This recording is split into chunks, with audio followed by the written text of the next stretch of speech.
শ্রীকৃষ্ণের বাণী। কর্মফল। তোমার অধিকার কেবল কর্মে, ফলে নয়।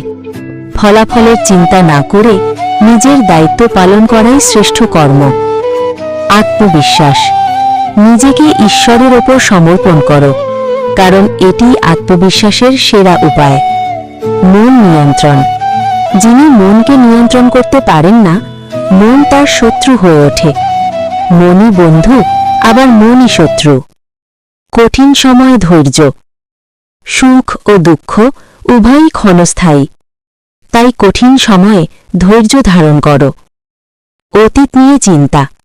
অতীতের জন্য দুঃখ করো না, ভবিষ্যতের জন্য চিন্তা করো না, বর্তমানে বাঁচো। আত্মজ্ঞান। নিজের প্রতি বিশ্বাস রাখো, কারণ তুমি তোমার নিজের ভাগ্যবিধাতা। প্রেম ও ভক্তি। যিনি নিঃস্বার্থভাবে প্রেম করেন, ঈশ্বর তার হৃদয়ে বাস করেন।